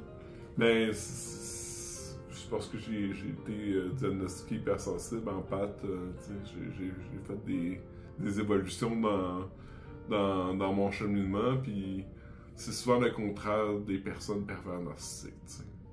Fait que, tu sais, puis quand t'es bipolaire, hypersensible, empathe, mais c'est souvent des personnes comme ça que t'attires dans ta vie, tu sais. OK. Quel message d'espoir ou de positivité aimeriez-vous transmettre à ceux qui luttent contre des conditions similaires? Ben, juste de continuer à croire en vous ou en soi, puis d'avancer un pas à la fois, de pas se précipiter, parce que souvent, tu sais, peu importe le diagnostic de trouble santé mentale, souvent il y a de l'anxiété qui vient avec, puis il y a de l'appréhension du futur avec l'anxiété, tu sais. L'appréhension de demain ou d'après-demain, ou du futur, c'est de la peur de se projeter loin dans 1 an, dans 2 ans. L'anxiété, c'est très ça. T'sais. Fait que c'est de vivre le moment présent, puis de se concentrer jour après jour, de vivre ce moment présent-là, puis de ne pas avancer trop vite, de prendre son temps, puis de prendre le temps de se connaître, puis de prendre soin de soi, puis après ça, d'émerger là-dedans, puis c'est ça, tu sais, d'en communiquer avec des personnes ressources, psychologues, psychiatres, travailleurs sociaux, médecins. Parce que ton conjoint ou ta conjointe, c'est pas ton thérapeute. Est-ce que tu trouves que c'est facile de de commencer à penser que ton conjoint, ta conjointe, c'est ta thérapeute? Ouais, c'est facile de penser ça. Parce que souvent, on s'embarque là-dedans, qu'on le veuille ou non. T'sais, on est un peu, encore en 2023, on est un peu endoctriné, que l'homme a tel rôle social ou la femme a tel rôle social. Puis dans le couple, tu parlais, est-ce que tu veux que les hommes aient de la facilité à communiquer leurs émotions? Mais souvent, on s'entend que les femmes ont une bonne écoute puis communiquent facilement leurs émotions, tu sais. Tu le montres à ton fils aussi, que c'est correct. Définitivement, c'est correct, ouais. S'exprimer. Ouais, s'exprimer, ouais. J'apprends à exprimer ses émotions. Tu sais, mettons, il vit de la colère, mais pourquoi tu vis de la colère? Qu'est-ce qui se passe? Tu sais, c'est pas juste la colère qui est l'émotion, là. Des fois, ça cache d'autres choses. Des fois, ça cache la tristesse, ça cache d'autres émotions, tu sais, la colère. Tu sais, on parlait de violence avant l'entrevue, là. Mais la violence, ça cache d'autres émotions, tu sais, avant d'en arriver là, tu sais. Fait que si t'es capable, avant tout, de connaître ces émotions-là puis de les appréhender, mais il n'y en aura pas d'épisode de violence ou il n'y en aura pas d'épisode de dépendance. Puis tout le cheminement que tu as fait, du fait que tu te connais tellement, que tu as tellement travaillé dans tes émotions, tu as tellement travaillé dans ton intérieur, est-ce que ça te permet aussi de... On peut saisir le monde d'une meilleure façon? Définitivement, oui. Mais en même temps, tu sais, la société est ce qu'elle est. On est dans une pensée dominante, tu sais. Je pense pas avoir la bonne réponse, tu sais, de ce qu'une société devrait être. Mais en même temps, les bipolaires sont reconnus pour être des grands penseurs, tu sais. Puis d'être des avant-gardistes de ce que la société devrait être demain, tu sais. Mais est-ce que c'est parce que je suis bipolaire que je suis comme ça? Je sais pas, tu sais. Est-ce que tu trouves qu'en certains sens, la bipolarité, ça t'a amené des forces? Ben, définitivement, mais c'est quoi les forces? Ça a toujours été des forces, tu sais. Les forces, c'est avec les thérapies, puis apprendre à se connaître, puis apprendre à gérer ses émotions. L'écriture, tu sais, je suis quelqu'un qui écrit super bien, tu sais, je suis quelqu'un qui communique super bien, mais en même temps, est-ce que c'est de la bipolarité ou c'est juste de l'éducation ou c'est juste parce que j'aime partager des choses, tu sais. C'est pour ça que moi, je veux pas me faire définir par la bipolarité, tu sais. Je disais, ça explique beaucoup de choses, mais en même temps, une personne qui est pas bipolaire peut vivre ça aussi, tu sais. Pas nécessairement de la même façon. La bipolarité, comment elle va s'exprimer, c'est dans l'intensité. Dans l'intensité, dans le fond, tu sais, quand je te disais, mais mettons, en politique, je vais être plus intense qu'une autre personne, tu sais, je vais vouloir qu'on aille plus vite. C'est ça que je te disais tantôt, faut prendre son temps, tu sais. Tu sais, je vais vouloir une révolution sociale demain matin, là, mais c'est pas possible, tu sais. Puis au niveau de la médication, je sais que toi, tu n'en as pas eu la peur de commencer à prendre la médication, mais pourquoi que tu penses qu'il y en a certaines personnes qui ont peur de faire le saut vers c'est la beaucoup médication? d'effets secondaires. Hein? Ouais. Beaucoup d'effets secondaires. Tu sais, le lithium, qui est le premier médicament de base chez les bipolaires, qui est un médicament qui est prescrit depuis plus de 60 ans, c'est un médicament ça n'a pas beaucoup évolué. Puis il y a beaucoup d'effets secondaires. Puis moi, ça fait, je disais, depuis 2011 que je le prends environ dans plus de 10 ans. Mm-hmm. Mais ma glande thyroïde, elle a ralenti. C'est un des effets secondaires du lithium. Puis c'est quoi qui fait que la glande ralentit? Ça donne quoi? Je sais pas ce que ça donne comme effet. Mais la glande thyroïde, c'est une glande qui régularise des choses dans le corps, mais je suis pas médecin. Là, OK. Mais tu le sais qu'elle a ralenti, tes médecins te l'ont dit. Ouais, okay. Puis là, tu sais, à chaque année, depuis que j'ai 40 ans, le psychiatre me fait passer des électrocardiogrammes parce que ça peut ralentir le cœur aussi. OK. Ça, c'est pour ça, tu sais, quoi privilégier? Ta santé physique ou ta santé mentale? Je pense qu'il faut privilégier les deux. OK. Puis, tu sais, je te cacherai pas que la médication fait prendre beaucoup de poids aussi. Depuis 2005, j'ai pris plus de 180 livres. Okay. J'étais pas plus gros que toi là, en 2005. Donc, ça a quand même des effets secondaires qui font que le monde Ouais, ils sont sent un petit peu plus réticents, réticent. ouais. Puis toi, au niveau des effets secondaires, c'est vraiment juste le ralentissement de la glande. Ouais, la prise de poids, le ralentissement de la glande, puis la perte de certaines dents. OK. Ouais, ça commence, ouais, j'ai des dents qui tombent. Mais j'imagine que les effets secondaires, dépendant de la personne, il y en a certains que tu peux rencontrer, certains que tu ne rencontreras pas, ça dépend. Effectivement, ça dépend de chaque personne, ça dépend du processus, puis... Tu sais, je pense que l'équipe médicale sont très au courant, puis ils nous suivent de proche, là. Tu sais, moi, j'ai pris du Risperdal pendant de 2006 à 2011, environ, là, sur 5 ans. Puis ça a été démontré, prouvé que ça m'a fait prendre au moins 100 livres. OK. Mais le Risperdal, aujourd'hui, est moins prescrit qu'il était à l'époque, tu sais, parce que justement, les psychotropes, les antipsychotiques, qui sont les médicaments de base, ont beaucoup évolué, tu sais. Puis autre que les médicaments pour la bipolarité, est-ce que tu es également médiqué pour, par exemple, l'anxiété? Ouais, ou ça mais fait c'est les tout deux? ensemble, Ok. dans le fond. Tu sais, dans le fond, j'ai mon lithium que je prends avec moi, j'ai Vraylar, qui est un médicament de traitement de base pour la bipolarité, puis j'ai du clonazepam, qui est un générique de Rivotril, qui est pour l'anxiété puis le sommeil, là. Ben, les somnifères, là. Ouais. Puis au niveau de l'anxiété, ça, tu as vu une différence quand tu as commencé les médicaments? Oh oui, ça a commencé en 2020, Ouais. durant la pandémie. L'anxiété? Oh oui. OK. Ah, Ou ça s'est empiré, en fait, ça elle s'est était toujours là, mais empiré, ça s'est empiré. Ouais, ça s'est empiré. J'ai eu besoin de médicaments en 2020. Ouais. Puis vivre l'anxiété, est-ce que ça veut nécessairement dire que tu as des crises d'anxiété ou pas nécessairement? J'ai eu des crises d'anxiété, puis c'est une des raisons pour lesquelles j'ai eu de la difficulté à avoir des relations stables là, après mon mariage.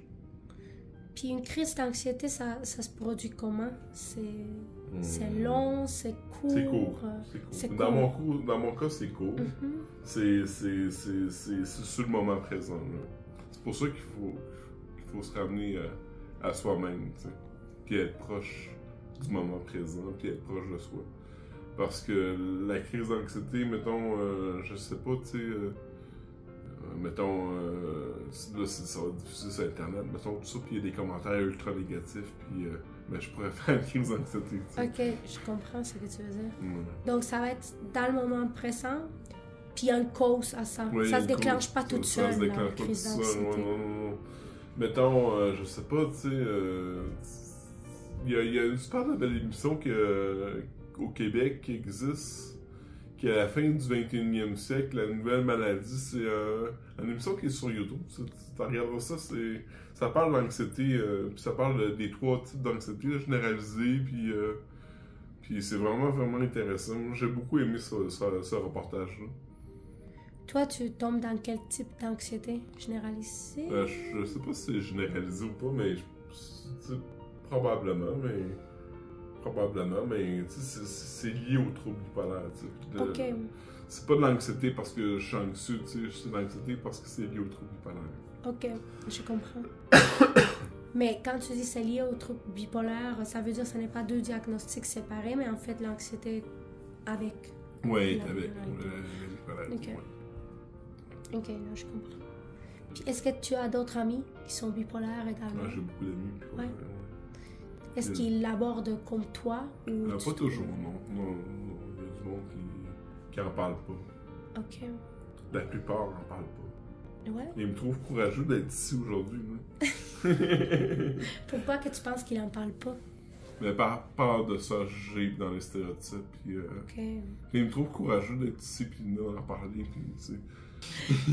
Donc, ils te trouvent courageux parce qu'il y en a beaucoup qui les gardent. Qui les gardent en eux, puis qui les nient, qui sont dans le déni, tu sais.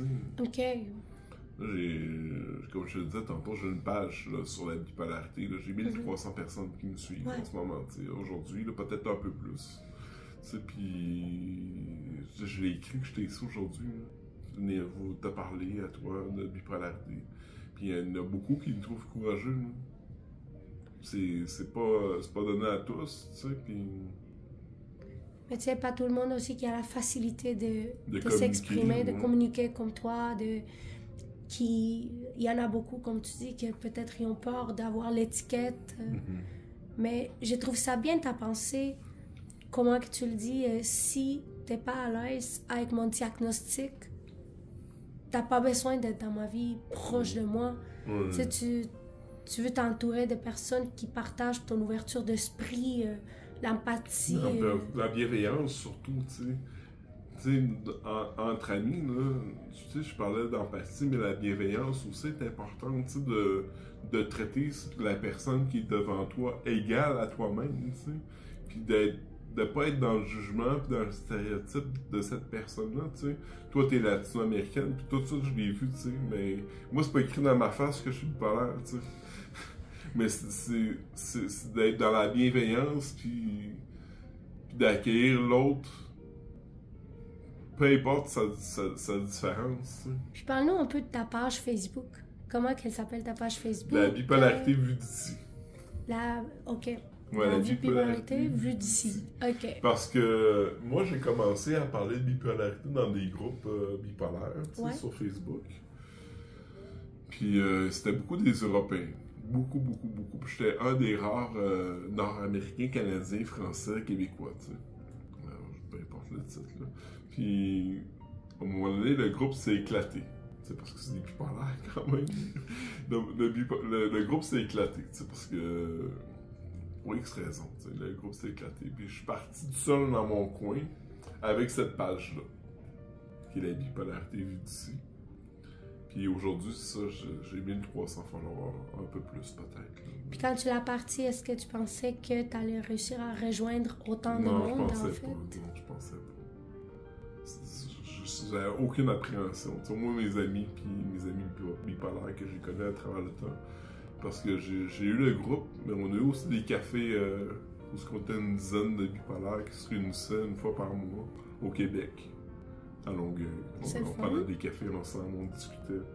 J'ai une très bonne amie qui est bipolaire aussi, qui m'invite souvent à souper chez elle. Puis... ça, c'est ça. De m'avoir comme ça mis sur les réseaux sociaux, ça a créé des liens, puis ça a tissé des liens. Mais c'est parce qu'on est bipolaire qu'on s'entend bien ensemble? Je pense pas, tu sais. Parce que des fois, tu sais, c'est des personnes qui peuvent me tomber ses nerfs aussi, là. C'est normal.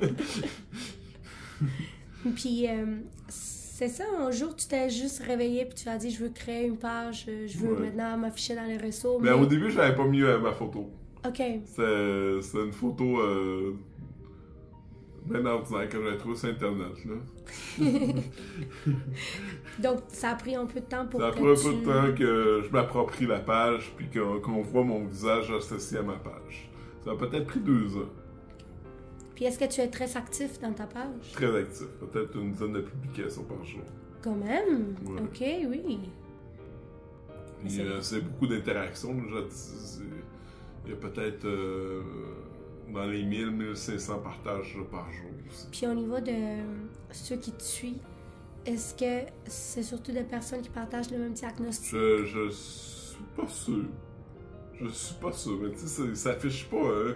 Tu sais, quand ils rentrent dans ma page, ils font j'aime ou je suis, tu sais. C'est pas écrit dans leur face, sur leur photo de profil, là, qu'ils sont bipolaires, schizophrènes, TPL, anxieux, ou juste, je m'intéresse. Je sais pas, c'est pas comme un groupe où tu demandes... tu es quoi? T'es-tu célibataire? T'es-tu nord-américain? T'as quel âge? C'est pas comme un groupe Facebook qui te pose 4-5 questions avant d'entrer dans un groupe. T'sais, moi, tu me suis ou tu me suis pas. T'sais. Comme je te disais tantôt, tu m'aimes ou tu m'aimes pas. Tu veux faire un bout de chemin avec moi ou pas? Pas je veux dire, moi, à mon âge, je me casse pas la tête. Puis, est-ce que ton but futur dans la page, ça serait d'aller rejoindre le plus du monde possible, mais pas nécessairement juste avec le diagnostic bipolaire, vraiment? Ben, il va toujours s'appeler la bipolarité vue d'ici. Ouais. Mais c'est sûr que j'aimerais ça. Là, c'est intéressant, tu sais, 1300 personnes qui nous suivent dans le monde, tu sais. J'aime ça, tu sais, c'est valorisant au bout, tu sais. Mais j'aimerais ça dépasser, l'amener encore plus loin. OK, donc tu as des objectifs au niveau de ta page Facebook. Ouais. Tu voudrais que ça Qu'on m'invite développe. dans le monde, comme je te parlais tantôt, d'aller parler de bipolarité ou de santé mentale, tu sais. Ouais, non, je te comprends. Tu veux être très impliqué au niveau de la sensibilisation. Mais c'est bien.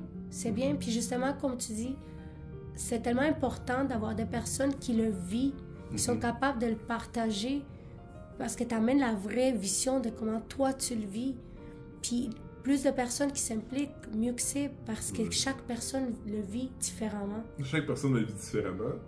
Puis tu sais, c'est pas parce que t'as un trouble de santé mentale que ça fait de toi un incapable, tu sais. Au contraire, des fois ça peut faire de toi une personne qui est plus émerveillée puis qui est plus altruiste qu'une autre, tu sais. Qu'est-ce que tu pourrais dire aux personnes qui le trouble de santé mentale, qui le vit, leur fait sentir justement comme on est incapable, comme une personne qui ne peut pas arriver à faire tout ce qu'une personne qui n'a pas un trouble de santé mentale pourrait faire? Ben, tu sais, faut pas s'aligner, là. Il y a beaucoup de. J'en parlais tantôt, il y a beaucoup d'incapacités au travail chez les personnes qui ont des problèmes de santé mentale. Mais est-ce que parce que t'es pas capable de travailler, que t'es pas capable de faire autre chose? Je pense pas, tu sais. Je pense que, comme tu disais, tu sais, dans l'une de tes questions, tu sais, est-ce que le problème de santé mentale fait en sorte que d'être créatif, d'être productif? Je me souviens pas de la question que tu as posée, mais ça ressemblait à ça, tu sais. Mais tu sais, tu peux créer, tu peux faire de l'art, tu peux faire d'autres choses, de la musique, tu sais. Mais moi, je parlais de la bipolarité parce que c'est la maladie que j'ai, c'est le trouble que j'ai, mais tu sais, il y a beaucoup d'artistes qui s'affichent pas nécessairement, mais que moi, je sais qu'ils sont bipolaires, tu sais. Au Québec ou ailleurs dans le monde, tu sais. C'est des gens qui réussissent très bien leur vie, tu sais. Est-ce qu'ils seraient capables, mettons, d'aller dans une zone de pantalons puis coudre des pantalons toute la journée? Je pense pas. Mais ils font de la musique puis ils réussissent très bien, tu sais. Je pense à Lucas Machin, je pense à Ramara Tremblay, je pense, tu sais, à des artistes québécois qu'on sait qu'ils sont bipolaires puis ils réussissent très bien leur vie, tu sais. Il y a l'acteur qui vient de mourir récemment, nord-américain des États-Unis, je cherche son nom. Mais très très très connu, il a joué dans Patch Adam, peut-être que tu vas t'en rappeler. Là. Mais tu sais, il était bipolaire aussi, puis c'est un très très très grand acteur, mais en même temps, il jouait des comédies, puis les bipolaires, justement, on a un grand sens de l'humour, puis on est capable aussi d'être triste, t'sais. Parce que c'est l'envers de la médaille. T'es très joyeux, très triste. T'sais. Fait que t'es capable de jouer les deux personnages. T'sais. Fait que c'est un homme que j'ai beaucoup d'admiration pour. Mais est-ce qu'on l'aurait mis dans une usine à cause des pantalons? Je pense pas. T'sais. Fait que l'incapacité, c'est quoi? C'est évaluer pourquoi? C'est pour. Dans quel contexte? Je trouve ça super important ce que tu dis parce que des fois, on va s'obstiner sur quelque chose. Puis on va dire. Je veux faire ça, mettons cette job-là, c'est ça que je dois faire. Mais t'as pas besoin de faire ça. Ouais. Peut-être toi, tu serais mieux ailleurs, tu serais super productif en train de faire quelque chose qui peut-être pas ça. Donc, je trouve ça super important que ce que tu dis, que nos conditions ou qu'est-ce qu'on vit, ça ne doit pas définir ce qu'on veut faire. En fait, on peut être qui on veut, puis on va réussir si on est où on doit être. Ouais, exact. C'est un peu comme ça que je pense, ouais. Est-ce qu'un commentaire négatif, ça peut t'affecter ou tu es capable de... Un commentaire négatif, ça m'affecte beaucoup. Ça t'affecte beaucoup. Ouais. Donc c'est quelque chose que tu dois travailler. C'est quelque chose sur lequel j'ai travaillé. OK. Est-ce que j'ai terminé mon travail? Je pense que il est pas mal complet. Mais... Tu sais, des fois, admettons, on dit, ah, Francis, tu seras pas capable de faire ça. Moi, ça me fait de la peine qu'on doute de moi ou qu'on remet en question ma capacité à ou de. Mon hypersensibilité embarque, puis là, tu sais, c'est là à être conscient de ses émotions, puis ses forces, puis ses faiblesses, tu sais. Fait que là, je vais écrire un long texte. Moi, c'est ma force. Je vais écrire un long texte. Puis je vais écrire à la personne comment je me suis senti puis comment j'ai vécu les choses. Ok, donc c'est comme ça que tu le vis présentement. Mais ça prend du temps quand même.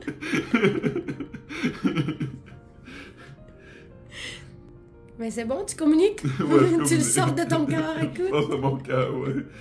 Mais tu sais, c'est parce que, admettons, c'est une personne en autorité ou un collègue, tu sais, c'est pas nécessairement des personnes proches. Je veux dire, c'est pas comme si c'était un ami ou une amie, ou mes parents, ou ma soeur, tu sais, ou ma copine, tu sais. C'est des personnes proches à lesquelles je peux un peu plus communiquer mes émotions oralement, tu sais. Mais si c'est quelqu'un qui est un peu plus éloigné de moi, tu sais, qui est une personne mettons, en position d'autorité par rapport à moi, mais plutôt que de l'insulter, puis dans l'impulsivité que je parlais tantôt, je prends un peu de recul, je réfléchis, je me concentre sur ma respiration. Tu sais, parce que la respiration cohérence cardiaque, là, une fois que tu es habitué, tu peux la faire en tout temps. Tu sais, mettons, je suis dans mon usine en train d'écouter des pantalons, mais pendant que je coupe mon pantalon, je... Ok. Tu sais, je peux, en filant mon pantalon. En vivant le moment présent, ouais, justement, comme tu dis. juste comme ce que je dis, c'est ça. Puis, est-ce que tu recommanderais, dans le fond, au monde qui ont des maladies mentales ou qui vivent dans des conditions différentes, de communiquer, ou tu penses que c'est correct de le garder? Il faut le communiquer, il faut le communiquer. Je trouve que c'est important de le communiquer. communiquer. Oui, parce que pour éviter de tomber dans la dépression ou la manie, tu sais, parce que si tu communiques pas tes émotions d'une manière ou d'une autre. Oh, moi, je pensais de communiquer, en fait, de dire ta condition. Ah, je sais pas.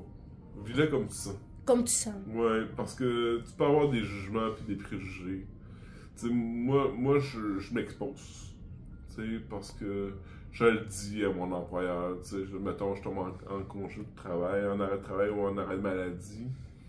Puis, mettons, on a un service de santé. Mais puis, normalement, le diagnostic, c'est juste le service de santé qui est supposé l'avoir. Mais moi, je l'envoie à tout le monde. Mais tu étais très transparent comme personne, c'est correct, là? Ben oui, je suis en arrêt de travail parce que je suis en crise de bipolaire.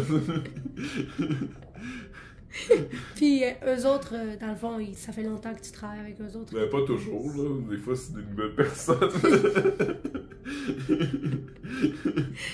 Mais c'est bon que tu assumes la personne que tu es. Ouais, je m'assume pleinement. Je m'assume pleinement. Puis,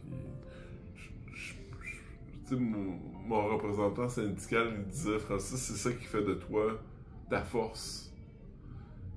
Tu sais, parce qu'il y a quand même beaucoup d'absentéistes, tu sais. C'est probablement ma plus grande lacune en ce moment, tu sais. Mais, tu sais, mettons, un matin, tu te réveilles, tu pleures dans ton lit, t'es tout seul, tu sais, ce moment-là où tu vis ta solitude à l'extrême, tu sais. Il fait noir, il pleut dehors, tu sais. Ben, t'appelles ton boss, tu dis hey, je peux pas rentrer aujourd'hui, je suis en train de pleurer en petite boule dans mon lit, tu sais. Puis, ben c'est ça, je donne mon émotion, puis...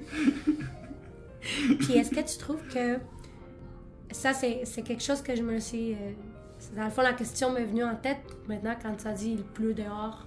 Est-ce que le climat, tu sais, le fait de vivre au Canada, qu'on passe 3-4 mois dans la noirceur, quasiment, il n'y a pas de soleil, il n'y a pas de vitamine D, est-ce que tu trouves que ça, des fois, ça peut être un déclencheur? Oui puis non. Oui puis non? On peut s'approprier le climat puis la météo. Puis il faut se l'approprier. Dans quel sens? Mais dans le sens que c'est pas parce qu'il fait noir puis qu'il pleut qu'il faut arrêter de vivre, tu sais. Tu sais, je disais ça comme cliché, là, il fait noir, il pleut, tu sais. Mais... Tu sais, il a neigé lundi cette semaine, tu sais. C'était lundi, justement. j'aurais pu rester chez nous puis dire ça ne tente pas de travailler, mais non, je me suis levé, j'ai pris mon manteau, ma tuque, mon foulard, puis j'ai marché jusqu'à mon travail. Tu sais, faut pas s'arrêter au climat, pis tu sais, surtout moi, je suis né ici, au Lac-Saint-Jean. Ben, je suis pas né au Lac-Saint-Jean, mais... mais j'ai grandi là, puis... Les moins 50, on en a connu dans les années 90. Là. On en connaît moins aujourd'hui, là, avec des grands facteurs verts, tout ça, puis... tu sais, pourquoi que moins 30 avec un petit peu de neige... ça m'empêcherait d'exister. Je pense que qu'on soit bipolaire ou non, qu'on soit immigrant ou non, là, c'est très, très, très important ce que je veux dire, tu sais, c'est s'approprier son nouveau territoire, son territoire, tu sais. C'est de faire des activités, mettons, du ski de fond, de la raquette, des choses au début, là, tu sais, quand t'arrives ici, là, tu sais, de t'approprier ton nouveau emplacement.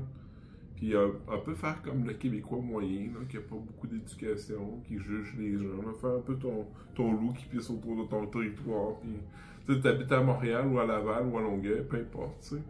Mais c'est pas compliqué d'embarquer dans le métro puis d'aller, mettons, marcher sur le Mont-Royal une journée. Tu sais, si t'as pas d'auto, je le sais pas, tu sais, mais c'est donné à tout le monde là, de sortir de chez soi puis d'avoir du plaisir, auto ou pas, là. Dans le fond, de te forcer à changer d'idée. Ouais. T'approprier ton environnement, Ouais. comme tu parles. Ouais. Parce que j'ai entendu plusieurs fois, puis tu sais, ça je t'en parle, plusieurs personnes, j'en ai parlé avec, que des fois, le climat, ça peut donner un down. Ouais, C'est en janvier, février. définitivement, mais... Tu sais... moi, en janvier, j'habite Longueuil, tu sais... le métro Longueuil jusqu'à Montréal, c'est plus loin, là, c'est comme 20-30 minutes, mettons, tu sais.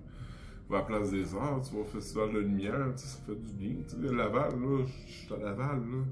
Mon fils serait venu avec moi, j'aurais été à Lumini avec lui, tu sais. C'est des lumières encore, ça fait du bien. On en a plein de possibilités, là, si t'es en manque de lumière, tu sais. Puis la luminothérapie peut être intéressante si ton psychiatre la recommande. Je précise si ton psychiatre la recommande. Ah oui, la luminothérapie, faudrait que ça soit plus prescrit par un psychiatre. Ben moi, je peux pas en prendre. Pourquoi? Parce que mon psychiatre pense que ça me propulserait trop en année. Ok. Oh, je savais pas. Ouais. Ben, c'est pour ça que j'ai dit, si ton psychiatre ou ton médecin trouve que ça peut être intéressant, ben, fais-en un petit peu 5 minutes chez vous le soir avant de vous coucher, je sais pas, tu sais. Mais tu sais, je trouve ça super intéressant comment tu parles de fois que tu me dis, mettons, je te parle de quelque chose, puis tu me dis, ça, c'est moins recommandé pour moi. Ça pourrait me faire ça. Ouais. Ça pourrait me faire ci.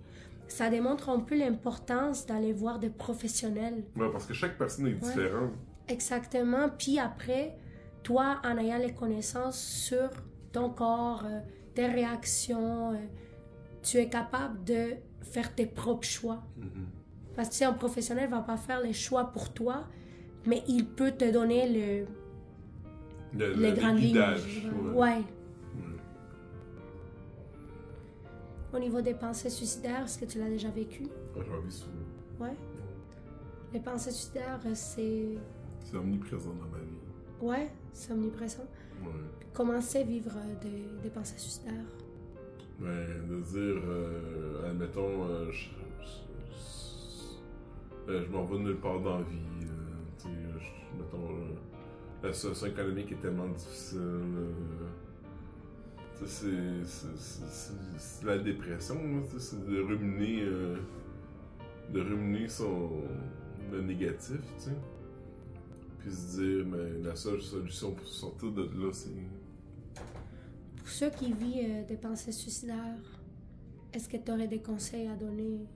Ben, si tu vis des pensées suicidaires, n'hésite pas à appeler les lignes d'appel. Ou un ami ou une amie. Ou ta conjointe, ton conjoint.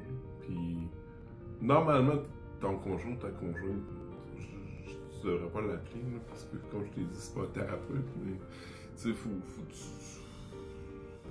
si t'es en période suicidaire, tu sais, faut pas non plus que ça devienne un exercice de manipulation, tu sais.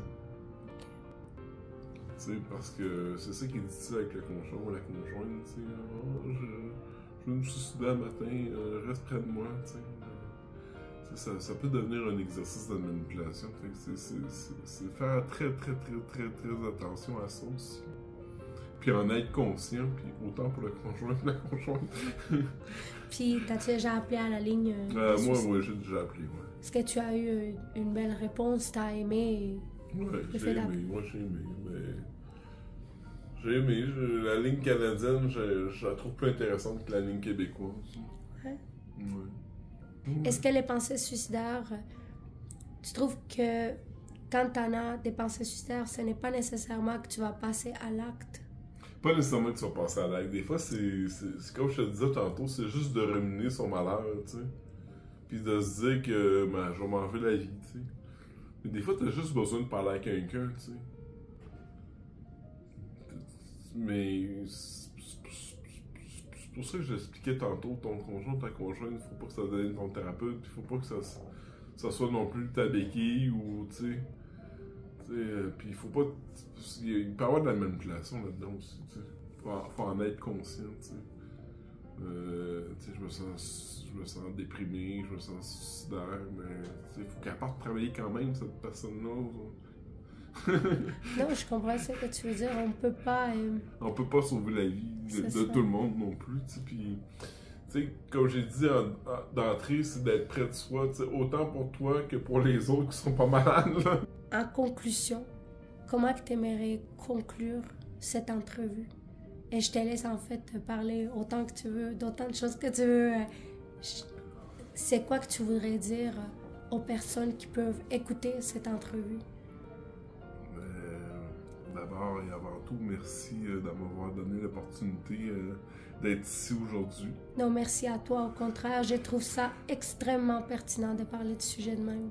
Il n'y a pas assez d'informations, il n'y aura jamais assez d'informations pour tout ce qui concerne la santé mentale. Puis c'est tellement important, la sensibilisation, que le monde y sache. Je trouve, comme toi, tu dis que en sensibilisant le monde avec... tu sais, quand tu es conscient de la situation que d'autres personnes y vivent, tu es capable de les comprendre puis de ne pas porter un jugement tout de suite, de vouloir connaître plus, de vouloir t'informer plus sur la situation de la personne. Parce que c'est facile de dire, mettre un jugement puis pas vouloir t'informer. Mais quand tu t'informes vraiment sur les sentiments de la personne, sur la condition, sur comment ça fonctionne, tu t'en rends compte qu'il n'y a pas de place pour le jugement. Ouais. Le jugement est très destructeur. C'est très destructeur. C'est pour ça que moi, ce que je vois, c'est le jugement puis l'empathie, à l'inverse. Si je peux envoyer un message, c'est de garder espoir. Puis il faut tisser des liens. Que ce soit de la bipolarité ou d'autres troubles de santé mentale. Je pense qu'il faut tisser des liens, puis il faut pas rester seul. Pas nécessairement, comme je dis, sortir à tous les jours de chez toi, mais pas rester seul dans son salon. D'abord et avant tout, il y a des groupes qui existent, comme je disais plus tôt. Des groupes, que ce soit la bipolarité ou d'autres choses, que ce soit les troubles anxieux, généralisés ou quoi que ce soit. Il y a des groupes, il y a des pages Facebook, il y a des façons de sortir de cette servitude-là, tu sais. Il y a des gens qui sont pas nécessairement des psychiatres, qui sont pas nécessairement des psychologues, qui sont pas nécessairement des travailleurs sociaux, mais qui se sont appropriés ce trouble-là, puis qui sont prêts, pas nécessairement à écouter tous les jours, tu sais, mais qui sont prêts à t'écouter, puis à tendre la main et à tisser des lignes, tu sais. À tisser des lignes. Puis, comme je dis, tu sais, pourquoi je dis pas nécessairement t'écouter tous les jours? C'est parce que d'abord et avant tout, il faut prendre soin de soi. Fait que si je m'oublie en prenant soin des autres, ben, je servirai plus à rien. Fait que ce serait ça, je dirais. Merci beaucoup d'être venu. Merci à toi. C'était super, super pertinent, puis je trouve qu'on a une super de belle conversation, puis j'ai hâte de voir Moi, j'ai hâte de voir qu'est-ce que ça va donner. Aussi, ouais. Donc, je te remercie beaucoup d'être venu, Francis.